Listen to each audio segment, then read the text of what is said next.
Back career in Pakistan. This is your mentor miss Noorul हुदा।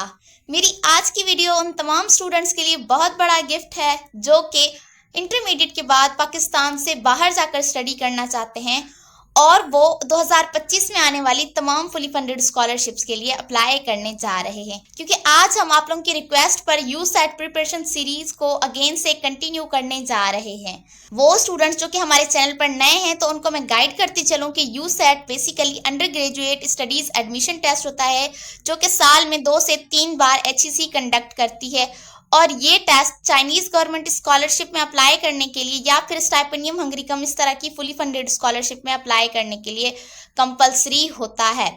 वो students जो कि पहले से ही हमारे चैनल पर मौजूद हैं तो उनको मालूम होगा कि हम पहले से यूसेट प्रिपरेशन के हवाले से 20 वीडियोस अपलोड कर चुके हैं। जो स्टूडेंट्स न्यू हैं तो उनको उस प्लेलिस्ट का लिंक डिस्क्रिप्शन बॉक्स में मिल जाएगा। और उसके अलावा जो न्यू स्टूडेंट्स हैं उनको इस वीडियो में मैं आगे चलकर बताऊंगी कि यूसेट का सिलेबस क्या है, उनका सैंपल पेपर क्या है और यूसेट की प्रिपरेशन के लिए आपने नोट्स, पास्ट पेपर्स और प्रैक्टिस मटेरियल कहाँ से डाउनलोड करना है और कैसे हासिल करना है, तो ये सब मैं आपको आगे चलकर बताऊंगी। अच्छा, यहाँ पर हम आज स्टार्ट करने जा रहे हैं फर्स्ट ईयर क्लास की केमिस्ट्री और वहाँ से हम स्टार्ट करने जा रहे हैं जहाँ पर हमने स्किप की थी। तो इससे पहली वीडियोस में हमने फर्स्ट ईयर क्लास की chemistry Punjab text book board से प्रिपेयर की थी, क्योंकि इस वक्त मेरे पास पंजाब टेक्स्ट बुक बोर्ड की बुक अवेलेबल नहीं है तो मैं फेडरल बोर्ड को यूज़ कर रही हूँ। अच्छा, यहाँ पर हमारा मकसद ये नहीं है कि हम कौन से बोर्ड को फॉलो करें, हमारा मकसद जस्ट कंटेंट से है कि हमें कौन सा कंटेंट प्रिपेयर करना है और कौन सी चीज़ें प्रिपेयर करनी है यूसेट के लिए। यहाँ पर मैं आपको just to the point short notes देती हूँ और टू द पॉइंट चीज़ें बताती हूँ कि आपने ये याद रखनी है और इस तरह के क्वेश्चन यूसेट में आएंगे। हम इसे एमडीकेट की तरह बिल्कुल डीप लेकर नहीं चलते क्योंकि यूसेट में इतने कॉन्सेप्चुअल MCQs नहीं आते। ठीक, तो आइए बिना किसी टाइम ज़ाया किए बढ़ते हैं अपनी आज की वीडियो की तरफ। यहाँ पर मैं आपको एक जनरल सा ओवरव्यू दे दूँ तो स्टोकियोमेट्री को हम डिस्कस कर चुके हैं। उसके अलावा स्टेट ऑफ मैटर जिनमें गैसेस थे, लिक्विड्स थे, सॉलिड्स थे, हम इनको भी डिस्कस कर चुके हैं। और पंजाब टेक्स्ट बुक बोर्ड में एक और चैप्टर था साइंटिफिक टेक्निक्स का, तो हम उसे भी स्टडी कर चुके हैं। आज हम डिस्कस करने जा रहे हैं चैप्टर नंबर 2 एटॉमिक स्ट्रक्चर और ये बहुत इंपॉर्टेंट चैप्टर है और मोस्टली यूसेट में इस चैप्टर से MCQs लाजमी आते हैं। अच्छा, यहाँ एटॉमिक स्ट्रक्चर चैप्टर ये बहुत ही डीप लेंदी होता है क्योंकि इसमें एक्सपेरिमेंट्स वगैरह बहुत डिटेल होती है, बट आपने उन सब को प्रिपेयर नहीं करना। यहाँ पर डिस्चार्ज ट्यूब एक्सपेरिमेंट है तो आपने इसकी पूरी की पूरी थ्योरी को इग्नोर कर देना है, आपने नहीं पढ़ना क्योंकि यूसेट में इस तरह के MCQs नहीं आते। आपने जस्ट ये चीज़ें याद रखनी है कि जे थॉमसन ने कैथोड रे ट्यूब के जरिए इलेक्ट्रॉन्स को डिस्कवर किया था। ठीक, ये चीज़ आपको याद होनी चाहिए और ये MCQs कई बार आ चुका है कि इलेक्ट्रॉन किसने डिस्कवर किया था और किस मेथड के थ्रू डिस्कवर किया था। तो इलेक्ट्रॉन जे थॉमसन ने डिस्कवर किया था और कैथोड रे ट्यूब एक्सपेरिमेंट के थ्रू उसने डिस्कवर किया था। जस्ट इतनी चीज़ याद करनी है और कुछ पढ़ने की ज़रूरत नहीं है और इसमें से कोई MCQs नहीं आ सकते। उसके अलावा नीचे ये कुछ इंपॉर्टेंट पॉइंट्स हैं जिनको मैंने अंडरलाइन कर दिया है कि इलेक्ट्रॉन की डिस्कवरी कब हुई थी, 1887, लेकिन ये इतना कंपलसरी नहीं है। अगर आप याद कर लेते हैं तो अच्छी बात है, मे भी आ जाए, लेकिन आज तक कभी यूसेट के टेस्ट में आपसे डेट नहीं पूछी गई कि इलेक्ट्रॉन प्रोटॉन कब डिस्कवर हुए थे, बट अगर आप ईयर याद कर लेते हैं तो आपके लिए एक प्लस पॉइंट है। ठीक, उसके बाद था इलेक्ट्रॉन्स को नेम किसने दिया था, तो उन्हें स्टोनी ने नेम दिया था। उसके बाद है डिस्कवरी ऑफ प्रोटॉन, तो आपने जस्ट ये नेम्स याद रखने हैं कि प्रोटॉन किसने डिस्कवर किया था, प्रोटॉन गोल्डस्टीन ने डिस्कवर किया था। और देन हमारे पास आ जाता है न्यूट्रॉन, तो न्यूट्रॉन हमारे पास जेम्स चैडविक ने डिस्कवर किया था। तो आपने इन तीनों साइंटिस्ट के नाम याद रखने और तीनों साइंटिस्ट ने क्या क्या डिस्कवर किया था, आपने जस्ट ये चीज़ें याद रखनी है। इसके अलावा आपने यहाँ से कुछ भी कवर नहीं करना। ठीक, उसके बाद है मेन सब एटॉमिक पार्टिकल, तो हम सबको मालूम है कि मेन सब एटॉमिक पार्टिकल्स कौन कौन से होते हैं, इलेक्ट्रॉन, प्रोटॉन और न्यूट्रॉन। अच्छा, यहाँ पर आपने ये चीज़ याद रखनी है कि इलेक्ट्रॉन पर नेगेटिव चार्ज होता है, प्रोटॉन पर पॉजिटिव चार्ज होता है और न्यूट्रॉन जो है वो न्यूट्रल होता है, इसके ऊपर जो है कोई चार्ज नहीं होता। ठीक, नो चार्ज। तो आपने इन तीनों चीज़ों को याद रखना है। ठीक, इसके अलावा आपने यहाँ से और कुछ भी नहीं करना। उसके बाद है प्रॉपर्टीज ऑफ कैथोड रेज। अच्छा, आपने ये चीज जहन में रखनी है कि जहां जहां पर कैथोड रेज का जिक्र हो रहा है मतलब वहां पर इलेक्ट्रॉन का जिक्र हो रहा है, ठीक है। Cathode rays are negatively charged particle, ये चीज आपने याद रखनी है। कैथोड रेज क्या होते हैं? नेगेटिवली चार्ज्ड पार्टिकल्स होते हैं, उनके ऊपर नेगेटिव चार्ज होता है, ठीक है। उसके बाद जो दूसरी चीज आपने याद रखनी है, cathode rays are deflected in magnetic field, ये मैग्नेटिक फील्ड के अंदर डिफ्लेक्टेड हो जाते हैं। अच्छा, यहाँ पर मैं इस पूरी थ्योरी को नहीं पढ़ रही, मैंने इसको ऑलरेडी रीड आउट करके जस्ट टू द पॉइंट चीज़ें अंडरलाइन कर दी हैं जो कि यूसेट के टेस्ट में आ सकती हैं, तो आपने जस्ट उन्हीं को अपने जहन में याद रखना है, ठीक। दे प्रोड्यूस ग्रीनिश फ्लोरेसेंस, वो क्या प्रोड्यूस करते हैं? इलेक्ट्रॉन ग्रीनिश फ्लोरेसेंस प्रोड्यूस करते हैं, ये आपने याद रखना है। और travel in straight line perpendicular to the surface of cathode, ठीक है, वो स्ट्रेट लाइन में परपेंडिकुलर मूव करते हैं, ये चीजें आपने याद रखनी है। उसके बाद इसमें आ जाता है they can produce x rays when they strike on anode, जब ये एनोड के साथ स्ट्राइक करते हैं तो ये एक्स रेज को प्रोड्यूस करते हैं। और एक्स रेज को कब प्रोड्यूस करते हैं? जब वो किसी ऐसे एटम के एनोड के साथ कोलाइड करें जिसका एटॉमिक मास जो है वो ज़्यादा हो, लार्ज एटॉमिक मास हो, ठीक।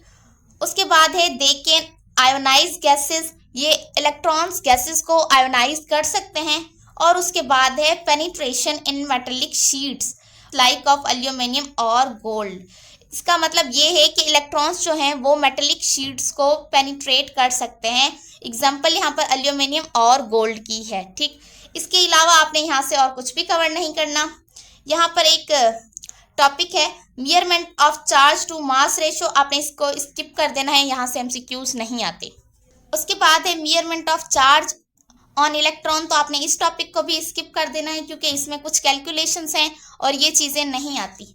अच्छा, यहाँ पर मैं आपको एक और बात बता दूं कि अगर आपके पास इस वक्त फेडरल की बुक अवेलेबल नहीं है तो आप फेडरल की बुक ना पढ़ें। आपके पास जो भी फर्स्ट ईयर क्लास की केमिस्ट्री की बुक है, आया वो सिंध बोर्ड की हो, पंजाब बोर्ड की हो, केपी के बोर्ड की हो, बलोचिस्तान बोर्ड की हो, आपने उसी को फॉलो करना है क्योंकि इस वक्त मेरे पास फेडरल बोर्ड की बुक अवेलेबल है तो मैं उसी के थ्रू आपकी प्रिपरेशन करवा रही हूँ। लेकिन आपने जस्ट ये कंटेंट प्रिपेयर कर लेना है जो मैं आपको प्रिपेयर करवा रही हूँ। उसके बाद है हमारे पास पॉजिटिव रेज और कैनाल रेज। अच्छा, यहाँ पर ये हेडिंग आपको थोड़ी ब्लर दिख रही होगी क्योंकि मेरी जो बुक है वो काफ़ी पुरानी है और इसमें ये जो हेडिंग्स हैं इनके कलर कुछ ब्लर हो चुके हैं, तो आपने प्लीज़ इसको थोड़ा इग्नोर करना है। मैं आपको साथ में बोलकर बताती जाऊँगी और इम्पोर्टेंट चीज़ें बताती जाऊँगी, आपने जस्ट वो याद कर लेनी है, ठीक है। ये हेडिंग है पॉजिटिव रेज और कैनाल रेज, और बेसिकली पॉजिटिव रेज या कैनाल रेज किसे कहा जा रहा है? प्रोटॉन को कहा जा रहा है। इसमें आपने जस्ट ये चीज़ याद रखनी है कि डिस्कवरी जो है प्रोटॉन की वो किसने की थी? गोल्डस्टीन ने की थी, ठीक है। अच्छा, इसमें बेसिकली कौन से एलिमेंट को यूज़ किया गया था? तो यहाँ पर जो है आयोनाइजेशन ऑफ नियॉन गैस को यूज़ किया गया था, ठीक है, और ये डिस्चार्ज ट्यूब में हुआ था। इसके अलावा इसमें कोई भी ऐसी इंपॉर्टेंट चीज़ नहीं है जो आप करें। फिर आपने डायरेक्ट आ जाना है प्रॉपर्टीज ऑफ कैथोड रेज, आपने जस्ट प्रोटॉन्स की प्रॉपर्टीज पर आ जाना है, ठीक है। Positive rays have the following properties, कौन सी प्रॉपर्टीज हैं आइए देखते हैं। सबसे पहले they travel in straight line perpendicular to the anode surface, ये स्ट्रेट लाइन में ट्रेवल करते हैं perpendicular to the anode surface, ठीक है। They can be deflected in electric field, ये इलेक्ट्रिक फील्ड के अंदर डिफ्लेक्ट होते हैं। Their identification is toward cathode showing that they are positively charged, ठीक है। और इनकी जो डिफ्लेक्शन होती है टुवर्ड कैथोड, यानी इनकी जो डिफ्लेक्शन होती है टुवर्ड कैथोड, वो क्या शो करती है? वो ये शो करती है कि ये जो पार्टिकल्स हैं ये पॉजिटिवली चार्ज हैं, ठीक है। They produce flashes on a zinc sulphate plate, ये जिंक सल्फेट प्लेट के ऊपर फ्लैश प्रोड्यूस कर सकते हैं।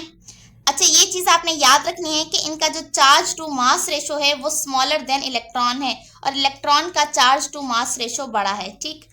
The charge to mass ratio depend upon the nature of gas.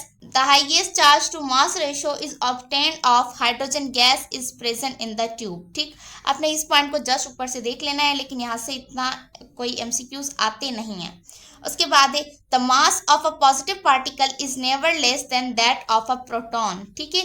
जो मास है पॉजिटिव पार्टिकल्स के वो कभी भी एक प्रोटॉन से कम नहीं हो सकते, ठीक।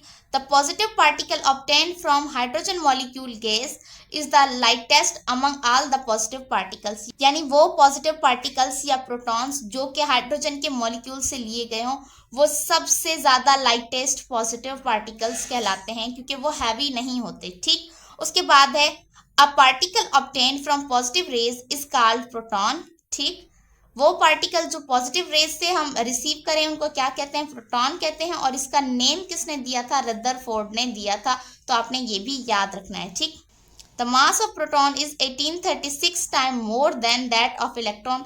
इस पॉइंट को भी आपने याद रखना है कि प्रोटॉन का जो मास है वो कितने टाइम्स ज़्यादा है इलेक्ट्रॉन से, वो है 1836 टाइम्स ज़्यादा है इलेक्ट्रॉन से। ठीक, उसके बाद आपने आ जाना है discovery of neutrons.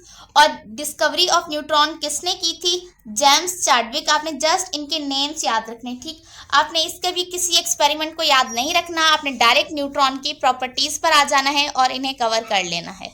Properties of neutron. Properties of neutron में नंबर 1 है free neutrons decay into a proton with the emission of electron and neutrons. ठीक है, आपने इसको जस्ट ऊपर से देख लेना है और ये यहाँ पर एक सिंपल जनरल इक्वेशन दी गई है, आप इसको देख सकते हैं, लेकिन यहाँ से कभी एमसीक्यूज आया नहीं है।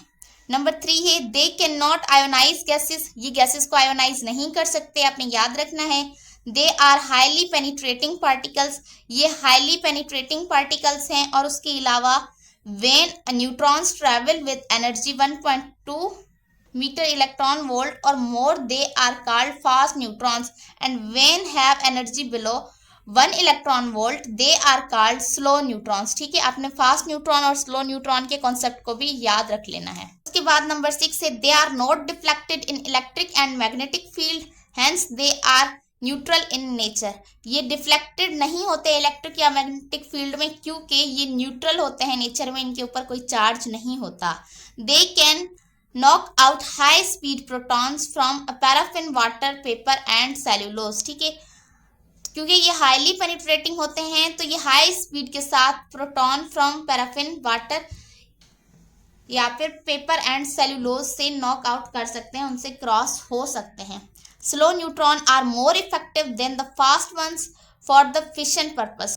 ये भी आपने याद रखना है कि फिशन पर्पस के लिए जो है वो स्लो न्यूट्रॉन ज़्यादा इफेक्टिव होते हैं as compare to fast neutrons. ठीक, नंबर 9 है when neutrons are used as projectile they can carry out the nuclear reaction. Nuclear reaction में कौन सा पार्टिकल इन्वॉल्व होता है, न्यूट्रॉन होता है, ये आपने याद रखना है। ठीक, एग्जाम्पल के तौर पर आपको ये दिया गया है। उसके बाद है when slow moving neutron hit the copper metal beta radiation are emitted. आपने इसे जस्ट इस पॉइंट को याद रखना है कि जब स्लो मूविंग न्यूट्रॉन हिट करता है किसी कॉपर मेटल को तो बीटा रेडिएशंस जो हैं वो इमिटेड होती हैं। इसके अलावा यहाँ पर ऐसी कोई खास चीज़ नहीं है, जस्ट एक ये लाइन भी देख लें, because of their intense biological effect they are used in treatment of cancer. अच्छा, ये पॉइंट आपने याद रखना है, वो कौन सा सब एटॉमिक पार्टिकल है जो कि ट्रीटमेंट ऑफ कैंसर के लिए यूज होता है, तो वो हमारे पास न्यूट्रॉन है। ठीक है, उसके बाद है डिस्कवरी ऑफ न्यूक्लियस। तो डिस्कवरी ऑफ न्यूक्लियस किसने की थी, रदरफोर्ड ने। आपने जस्ट ये नाम याद रखना है और आपने कुछ भी नहीं करना है यहाँ पर। ठीक, और इसके लिए न्यूक्लियस की डिस्कवरी के लिए क्या यूज किया गया था, तो हीलियम का पार्टिकल यूज किया गया था जो कि रेडियो एक्टिव एलिमेंट है। ठीक, उसके बाद आपने डायरेक्ट आ जाना है रदरफोर्ड्स कंक्लूजन पर कि रदरफोर्ड के एटॉमिक मॉडल की कंक्लूजन्स क्या थी। यहाँ से आपने सारी चीजें कवर कर लेनी है। An atom consist of a small heavy positively charge portion called nucleus.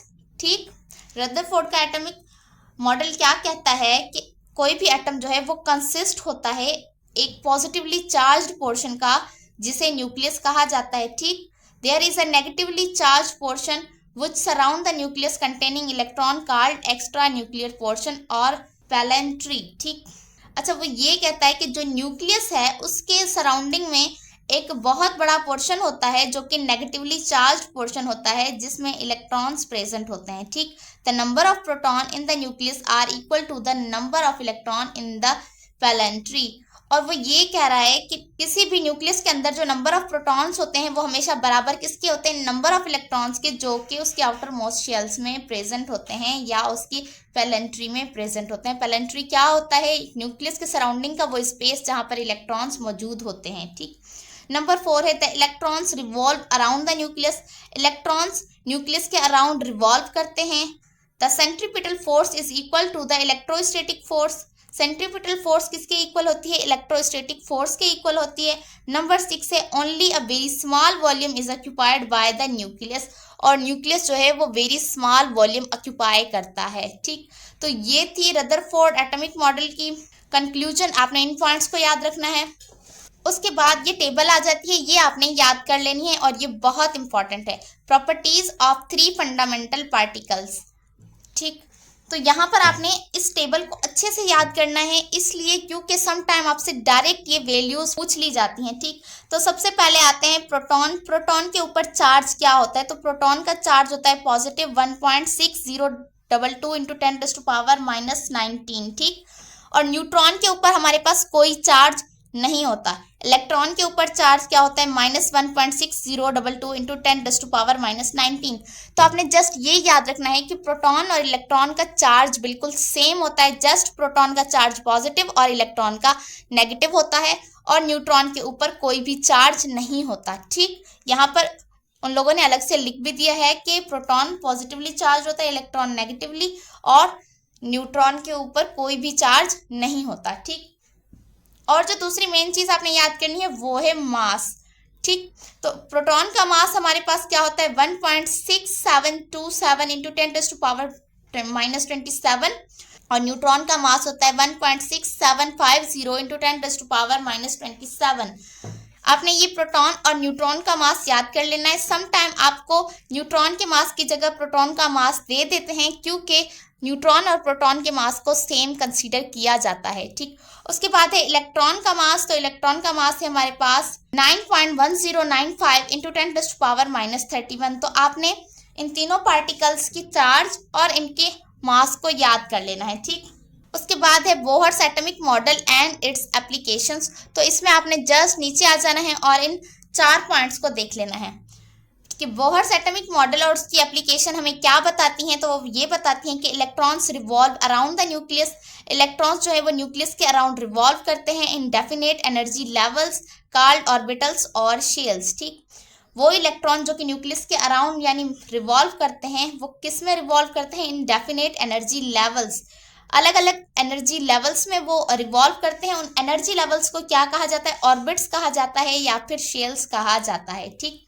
Number 2 है as long as an electron remain in a shell it never gains और लॉसेस एनर्जी। यानी जब तक एक इलेक्ट्रॉन जो है वो शेल के अंदर रहता है तब तक ना तो वो एनर्जी गेन करता है और ना ही एनर्जी लॉस करता है। ठीक। द गेन और loss of energy occur within orbits only due to jumping of electron from one energy level to another energy level. वो ये कह रहा है कि जो गेन और लॉस ऑफ एनर्जी होता है बाय द इलेक्ट्रॉन, यानी इलेक्ट्रॉन जब एनर्जी गेन करता है या लॉस करता है, सिर्फ तब गेन या लॉस करता है जब वो जंप करता है from one energy level to another energy level. जब वो एक एनर्जी लेवल से दूसरे एनर्जी लेवल या दूसरे ऑर्बिट में जाता है तब ही वो एनर्जी गेन या लॉस करता है। ठीक। नंबर 4 है angular momentum mvr of an electron is equal to nh/2π। लेकिन आपको ये याद करने की जरूरत नहीं है, नहीं आता है एमसीक्यूज में। उसके बाद है derivation of radius of N orbit of an atom. तो आपने चाहे फिजिक्स हो या केमिस्ट्री, ये गलती कभी भी नहीं करनी, आपने डेरिवेशंस को नहीं देखना, क्योंकि आपके यूसेट में केमिस्ट्री और फिजिक्स के 8 मार्क्स होते हैं जो कि एमसीक्यूज बेस्ड होते हैं, तो आपको डेरिवेशंस नहीं दी जाएंगी। उसके बाद आपने डायरेक्ट आ जाना है defects of Bohr's atomic model. Bohr's atomic model के क्या डिफेक्ट्स थे। ठीक है। यहाँ पर ये बहुत ही डीप कॉन्सेप्ट लिखा हुआ है, लेकिन मैं आपको जस्ट टू द पॉइंट चीजें बता देती हूँ। ठीक है। Bohr's theory can not explain the origin of the spectrum of multi electron और poly electron system like helium, lithium, beryllium. इसका मतलब ये है कि बोहर की जो थ्योरी थी वो एक्सप्लेन नहीं कर सकती थी origin of spectrum of multi electrons और पॉली इलेक्ट्रॉन सिस्टम्स, यानी ऐसे सिस्टम जिनमें मल्टी इलेक्ट्रॉन्स हो, ज़्यादा इलेक्ट्रॉन्स हो, तो उनमें स्पेक्ट्रम के ओरिजिन को बोहर्स की थ्योरी एक्सप्लेन नहीं कर सकती थी। एक डिफेक्ट ये था। उसके बाद जो है यहाँ पर मैं आपको जस्ट थोड़ा सा एक्सप्लेन कर देती हूँ, ये दोनों पॉइंट्स इंपॉर्टेंट है। When the excited atom of hydrogen giving atomic emission spectrum is placed in a magnetic field, its spectral lines further split up into closely spaced lines. This type of splitting up of spectral lines is called Zeeman effect। तो आपने इसको just एक दफा read out कर लेना है। तो इस इफेक्ट को क्या कहते हैं? Zeeman effect कहते हैं। और उसके बाद एक और इफेक्ट है, Similarly, when the excited hydrogen atom is placed in a strong electric field, जब हमारे पास क्या एक्साइटेड हाइड्रोजन एटम को प्लेस किया जाएगा स्ट्रॉन्ग इलेक्ट्रिक फील्ड में, then similar more splitting of spectral line takes place which is called Stark effect। ठीक है, इसे क्या कहा जाता है? Stark effect। Bohr's theory does not explain either Zeeman or Stark's effect। तो बोहर की थ्योरी का सेकंड डिफेक्ट ये था कि वो स्टार्क इफेक्ट और जीमन इफेक्ट को एक्सप्लेन नहीं कर सकती थी। ठीक, उसके बाद है हाइजेनबर्ग्स अनसर्टेनिटी प्रिंसिपल। तो इसका क्या रोल था? ये था कि according to uncertainty principle both the exact position velocity of electron can not be measured simultaneously. Heisenberg uncertainty principle हमें ये बता रहा था एट ए टाइम किसी भी इलेक्ट्रॉन की पोजीशन और वेलोसिटी दोनों को एक साथ मेजर नहीं किया जा सकता। तो इसे भी जो है बोहर्स एटॉमिक मॉडल एक्सप्लेन नहीं करता था। ठीक, तो ये 3-4 डिफेक्ट थे बोहर के एटॉमिक मॉडल के, इनको भी आपने जहन में रखना है। नेक्स्ट हमारे पास है हाइड्रोजन स्पेक्ट्रम, और ये बहुत इंपॉर्टेंट टॉपिक है और हर यूसेट में एक एमसीक्यूज तो लाजमी आता है, समटाइम 2 एमसीक्यूज भी आ जाते हैं। ठीक है, सबसे पहले आपने हाइड्रोजन स्पेक्ट्रम की डेफिनेशन कर लेनी है। When hydrogen is enclosed in a container and heated, जब हाइड्रोजन को किसी कंटेनर में क्लोज किया जाए और उसे हीट किया जाए, इट इमिट्स रेडिएशन, वो रेडिएशंस को इमिट करती है। These radiations are actually emitted due to excitation and de excitation of electron of hydrogen. और ये जो रेडिएशंस हैं ये इमिट क्यों होती हैं? ये इलेक्ट्रॉन्स की एक्साइटेशन और डी एक्साइटेशंस की वजह से इमिट होती हैं। ठीक है, आपने इसको जस्ट थोड़ा सा रीड आउट कर लेना है और ऊपर से इसको रीड आउट कर लेना है। ठीक है, इसमें जो बहुत ज़्यादा इंपॉर्टेंट चीज़ है और जिसमें बहुत ज़्यादा एमसीक्यूज आते हैं वो ये है Lyman series, Balmer series, Paschen series, Brackett series और प्यूफंट सीरीज। ठीक, ये जो 5 सीरीज हैं ये बहुत ज़्यादा इंपॉर्टेंट सीरीज हैं और हर साल इसी में से एमसीक्यूज लाजमी आते हैं। ठीक है, अच्छा यहाँ पर मैं आपको जस्ट एक डायग्राम दिखाती हूँ ये, और यहाँ से मैं आपको समझाती हूँ कि बेसिकली ये सीरीज क्या होती हैं। ये आप समझ लें कि आपके पास एक एटम का स्ट्रक्चर दिया गया है, ये एटम का न्यूक्लियस है और ये उसके बाहर उसके शेल्स बने हुए हैं। नंबर फर्स्ट शेल से जो बाहर तक का डिस्टेंस होता है उसे लाइमन सीरीज कहा जाता है। सेकंड शेल से बाहर तक का डिस्टेंस होता है वो बाल्मर सीरीज होती है। जो थर्ड शेल से या लास्ट तक का डिस्टेंस होता है उसे पेस्टन सीरीज कहते हैं। इसी तरह से जब फोर्थ वाले से सीरीज जाएंगी तो वो ब्रैकेट सीरीज होंगी और फिफ्थ वाले से जाएंगी तो वो प्यूफंट सीरीज होंगी। ठीक, यहाँ पर आपने जस्ट ये याद रखना है, तो मैं आपको करवा देती हूँ, ये बहुत इंपॉर्टेंट है। कि वो ये है The wave number of different spectral line can be calculated corresponding to the values of N1 and N2. In the hydrogen spectrum, different series of lines have been identified. ठीक है, हाइड्रोजन स्पेक्ट्रम में different series of lines जो हैं वो identified है। N1 and N2 value these series are। ठीक, तो जिनमें हमारे पास ये सीरीज आ जाती हैं N1, N2, N3, N4, N5। ठीक, तो N1 जो हमारे पास सीरीज है वो है लाइमन सीरीज और ये फॉल करती है अल्ट्रा वॉलेट रीजन में। कौन से रीजन में? अल्ट्रा वॉलेट रीजन में। और ये एमसीक्यूज आ चुका है लाइमन सीरीज से। बाल्मर सीरीज ये फॉल करती है विजिबल रीजन में। उसके बाद है पेस्टन सीरीज एंड ब्रैकेट सीरीज, ये दोनों इंफ्रारेड रीजन के अंदर फॉल करती हैं। ये तीनों बहुत ही इंपॉर्टेंट हैं और ये आ चुके हैं। मैं आपको एक दफ़ा दोबारा से बता देती हूँ। लाइमन सीरीज कौन से रीजन में फॉल करती हैं? अल्ट्रा वॉलेट रीजन में। बाल्मर सीरीज विजिबल रीजन में फॉल करती हैं, जबकि पेस्टन और ब्रैकेट सीरीज इंफ्रारेड रीजन में या IR रीजन में फॉल करती हैं। ठीक, इसमें सिर्फ यही चीज़ें इंपॉर्टेंट थी और आपने इन तमाम सीरीज को बिल्कुल अच्छे से कवर कर लेना है और इसे याद रखना है। यहाँ से एमसीक्यूज लाजमी आते हैं। ठीक, और इसके अलावा यहाँ से ऐसी कोई भी चीज़ नहीं है जिसे प्रिपेयर किया जाए। उसके बाद हमारे पास आ जाता है प्लैंक्स क्वांटम थ्योरी। में भी ये हेडिंग आपको बिल्कुल ब्लर नज़र आ रही हो क्योंकि ये बिल्कुल ही लाइट है। आपने जस्ट इसको रीड आउट करके समझ लेना है। आपने इन वैल्यूज़ वगैरह को याद नहीं करना, जस्ट इसे रीड आउट करें और समझ लें। तो आप इसका स्क्रीनशॉट ले लें और एक दफ़ा खुद से रीड आउट कर लीजिएगा। देन हमारे पास नेक्स्ट पैराग्राफ आ जाता है, आप उसको भी स्क्रीनशॉट ले लें। और इसमें मेन चीज़ जस्ट यही है, the number of waves passing through a point पर सेकंड इज कॉल्ड फ्रीक्वेंसी। उसे फ्रीक्वेंसी कहा जाता है कि कितने नंबर ऑफ वेव्स किसी पॉइंट से पास आउट हो रही हैं एक सेकंड के अंदर, उसे क्या कहा जाएगा? फ्रीक्वेंसी कहा जाएगा। इस एग्जाम्पल को करने की ज़रूरत नहीं है।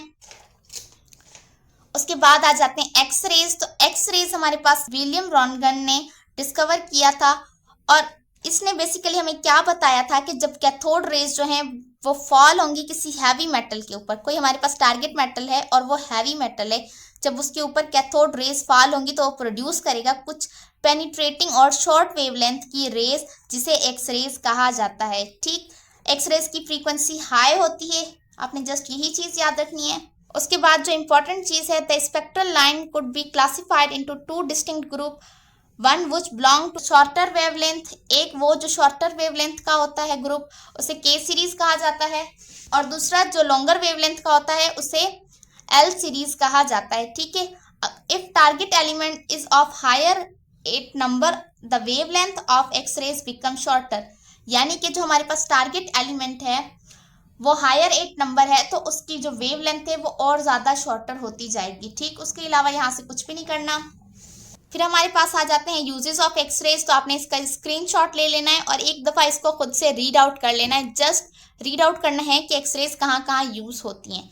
उसके बाद हमारे पास जो इम्पॉर्टेंट चीज़ है वो है the quantum numbers and orbitals. तो यहाँ पर आपने जस्ट ये 4 मेन क्वांटम नंबर्स याद रखने हैं। पहला है प्रिंसिपल क्वांटम नंबर, जिसे स्मॉल n से रिप्रेजेंट करते हैं। ये हमें क्या बताता है? साइज ऑफ द ऑर्बिट और साथ में energy level of the orbit. ठीक, आपने इन 2 चीज़ों को याद रखना है। Principal quantum number small n से शो किया जाता है और ये साइज ऑफ द ऑर्बिट और energy level of the orbit show करता है। ठीक, और ये MCQs पास पेपर्स में आ चुके हैं। उसके बाद है हमारे पास प्रिंसिपल क्वांटम नंबर यानी n। इसके अकॉर्डिंग जो है 4 मेन शेल्स होते हैं, के शेल, एल शेल, एम और एन शेल। ठीक, के शेल के अंदर एक सब शेल होता है जिसे एस सब शेल कहते हैं। एल शेल के अंदर 2 सब शेल होते हैं जिसे एस सब शेल और पी सब शेल कहते हैं। एम शेल के अंदर 3 सब शेल्स आते हैं जिसे s subshell, p subshell, d subshell कहते हैं।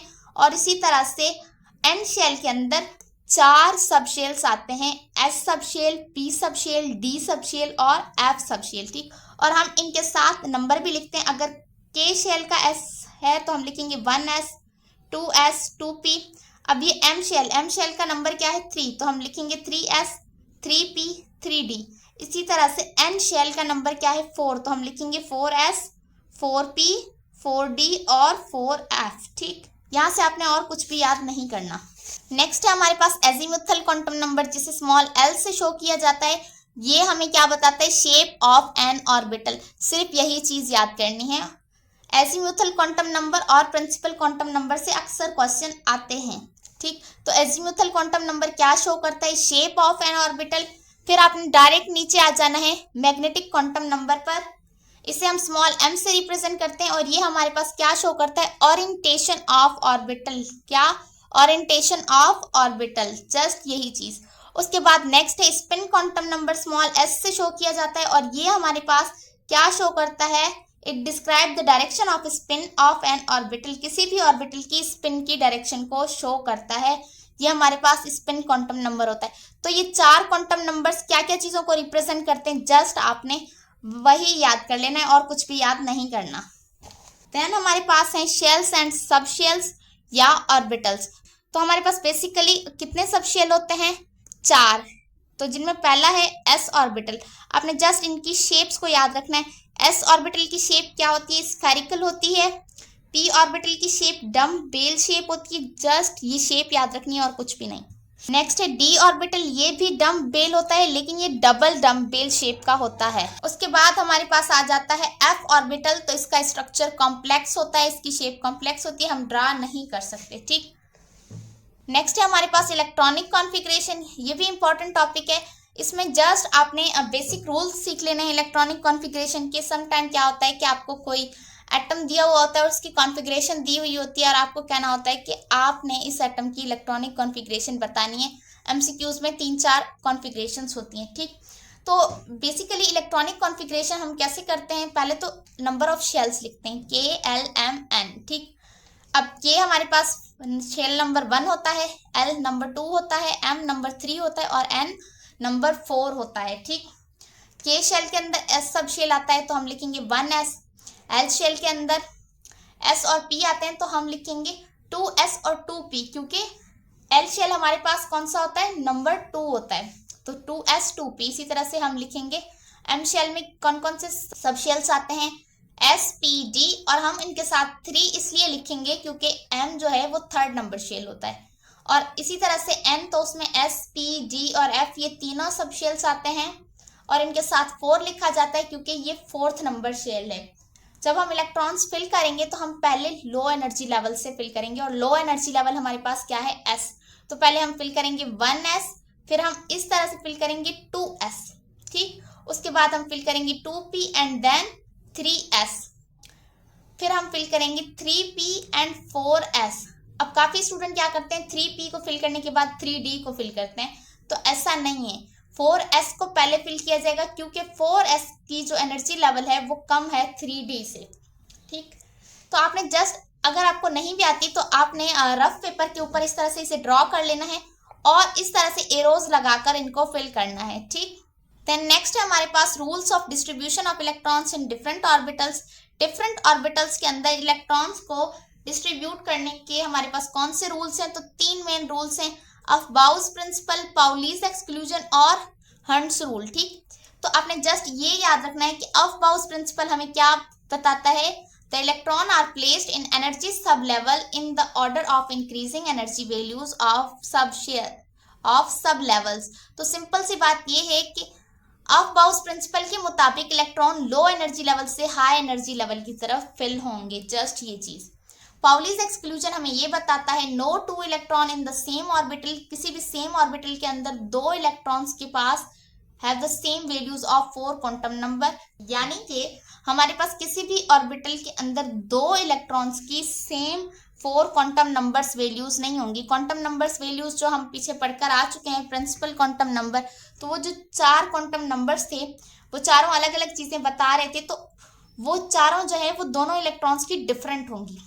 किसी भी ऑर्बिटल के अंदर 2 सेम इलेक्ट्रॉन ऐसे नहीं आ सकते जिनके चारों क्वांटम नंबर्स की वैल्यूज सेम हों, ठीक। नेक्स्ट है हमारे पास हंट्स रूल। हंट्स रूल के मुताबिक क्या होता है कि अगर आपके पास लेट्स सपोज P शेल है, ठीक, तो P में हमारे पास कितने इलेक्ट्रॉन्स आते हैं, हमारे पास आते हैं 6 इलेक्ट्रॉन्स और एक एक ऑर्बिट के अंदर 2 इलेक्ट्रॉन्स आते हैं, तो हमारे पास बेसिकली P में कितने हो गए, 3 ऑर्बिट होंगे, X, Y, Z, ठीक। तो इसके मुताबिक क्या होता है कि आप 2 इलेक्ट्रॉन को एक ऑर्बिट में एक साथ पहले फिल नहीं कर सकते।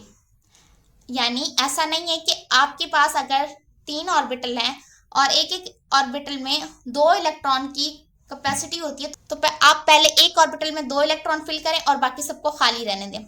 तो आप पहले तीनों ऑर्बिटल में एक एक इलेक्ट्रॉन फिल करेंगे सेम स्पिन के साथ, जैसे ये Px, Py और Pz। अगर आपके पास 3 इलेक्ट्रॉन है तो आप पहले उन तीनों में एक एक फिल करेंगे, ठीक। उसके बाद अगर आपके पास इलेक्ट्रॉन ज़्यादा है तो फिर आप जो है वो एक ऑर्बिट के अंदर दूसरा इलेक्ट्रॉन फिल करेंगे, लेकिन तब जब तीनों ऑर्बिटल में एक एक इलेक्ट्रॉन मौजूद हो, ठीक। जब तीनों में आ गया तो आप पहले Px में फिल करेंगे दूसरा इलेक्ट्रॉन, पर उसकी स्पिन हमेशा अपोजिट होनी चाहिए, ठीक। फिर आप Py में फिल करेंगे और फिर Pz में, और उस इलेक्ट्रॉन्स की स्पिन अपोजिट होगी। लेकिन अगर आपके पास सिर्फ 3 इलेक्ट्रॉन है तो आप तीनों ऑर्बिटल में एक एक इलेक्ट्रॉन फिल करेंगे। तो ये था हमारे पास हंट्स रूल। तो ये था हमारा चैप्टर एटॉमिक स्ट्रक्चर, जिसे हमने डीपली स्टडी किया और जिसमें हमने वो तमाम चीज़ें कवर की जो कि यूसैट के टेस्ट में पूछी जाती हैं। मुझे उम्मीद है कि आप लोगों को ये चैप्टर अच्छे से समझ आ गया होगा। अब हम आते हैं कुछ इंपॉर्टेंट पॉइंट्स की तरफ जो मैंने आपको कहा था कि मैं आपको इस वीडियो के लास्ट में बताऊंगी। तो वो स्टूडेंट्स जिनको यूसैट का सिलेबस और सैंपल पेपर चाहिए, तो वो मैंने अपनी एक वीडियो में डिस्कस किया है। उस वीडियो का लिंक मैं आपको डिस्क्रिप्शन बॉक्स में दे दूंगी, आप वहां से डाउनलोड कर सकते हैं। उसके अलावा अगर आप लोगों को यूसैट की प्रिपरेशन के लिए पास्ट पेपर्स, प्रैक्टिस मटेरियल्स और नोट्स चाहिए तो उसका लिंक भी मैं आपको डिस्क्रिप्शन बॉक्स में दे दूंगी, आप मेरी उस वीडियो से डाउनलोड कर सकते हैं। और उसके अलावा अगर आपको साइंस सब्जेक्ट्स की प्रिपरेशन के लिए ये जानना है कि कौन से चैप्टर्स इंपॉर्टेंट है, आपने कौन से चैप्टर्स प्रिपेयर करने हैं और कौन से बोर्ड को फॉलो करना है, तो उस पर भी मैं डिटेल से वीडियो बना चुकी हूँ, जिसका लिंक आपको डिस्क्रिप्शन बॉक्स में मिल जाएगा। इसके अलावा यूसेट की प्रिपरेशन के लिए हम एसे राइटिंग के पोर्शन को, वर्बल रीजनिंग के पोर्शन को और क्वांटिटेटिव रीजनिंग के पोर्शन को कवर कर चुके हैं। उन तमाम वीडियोस के लिंक और उस पूरी प्लेलिस्ट का लिंक मैं डिस्क्रिप्शन बॉक्स में डाल दूंगी, आप लोग वहां से उन तमाम वीडियोस को देख सकते हैं। मुझे उम्मीद है कि हमारी आज की वीडियो आप लोगों को पसंद आई होगी। अगर आप लोगों को हमारी वीडियो पसंद आई है तो इस वीडियो को लाइक कर दीजिएगा, और अगर आप हमारे चैनल पर नए हैं तो हमारे चैनल को सब्सक्राइब कर दीजिएगा। मिलते हैं आपसे नेक्स्ट वीडियो में न्यू लेक्चर के साथ, तब तक के लिए अल्लाह हाफिज।